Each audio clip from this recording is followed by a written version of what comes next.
Welcome to ASportsZones NBA playoff review. Can Houston Rockets sweep Utah Jazz in the playoff first round? James Harden broke an NBA playoff record for shooting futility in Game 3 versus the Jazz, missing his first 15 shots over 3 quarters and change of action, and yet the Houston Rockets, on the road, still found a way to win the game, 104-101, to take a commanding 3-0 series lead. Please subscribe in our YouTube channel and follow and like us on Facebook #ASportsZones.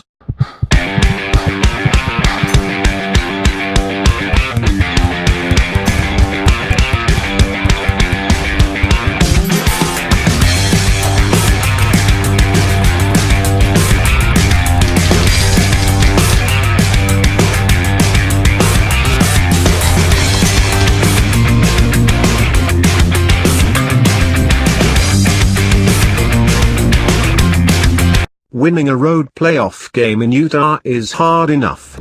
Winning a road playoff game in Utah when your best player goes 3 for 20 from the field would seem, on paper, to be impossible. This says a lot about the Rockets.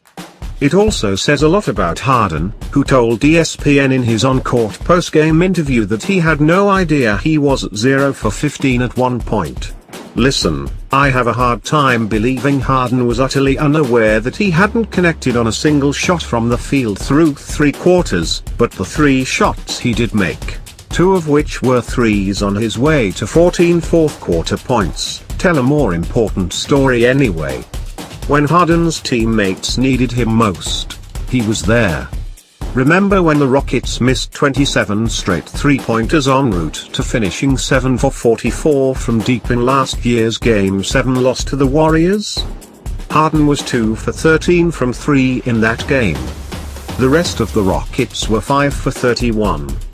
Nobody picked him up. On Saturday, Harden was the exact same 2 for 13 from 3. But this time the rest of the Rockets, while not great, chipped in 13 threes, a few of them very timely. Eric Gordon didn't play well but hit a huge fourth-quarter 3 to stretch Houston's lead from 1-4 with 2:32 to play in the game. Austin Rivers and Gerald Green combined to go 5 for 8 from 3 off the bench. Paul, who didn't play in that Game 7 last season, chipped in 18 points and 2 three-pointers. It all added up to just enough.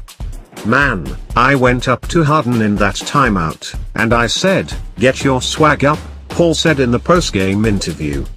He know how we play. We don't look at how many shots you done missed or made. You put the work in. That's what you work all summer for. We believe in him like we believe in Gerald, Green, and everybody on our team, and we keep playing and stay the course. Coach puts the utmost confidence in guys to keep shooting. 'Cause at the end of the day, it's win the game. And win the game, the Rockets did. Largely because of Harden's play in the fourth. Somehow, he still led the Rockets in scoring on a historically bad shooting night, connecting on 14 of 16 free throws for 22 points, and with Utah continuing to deploy some of the flat-out wildest defensive tactics anyone has ever seen. They are literally playing defense behind him. Harden is to be commended for his ability to generate offense via the pass with 10 assists. He was patient. Time and again he accepted the free pass into the lane and connected on lobs and kickouts. Still, at the end of the day, it's Harden's scoring that carries Houston, and indeed it was a bucket, his last field goal of the game, that wound up erasing the barrage of misfirings that preceded it. There was just over a minute and a half left, and Donovan Mitchell had just trimmed Houston's lead to 1 with a step-back 3. On the ensuing possession, Harden did that. And again, in the Rockets' case, that confidence goes 2 ways.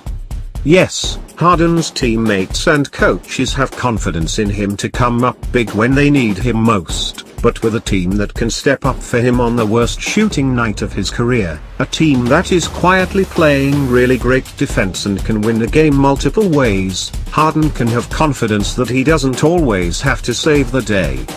These Rockets can save him once in a while.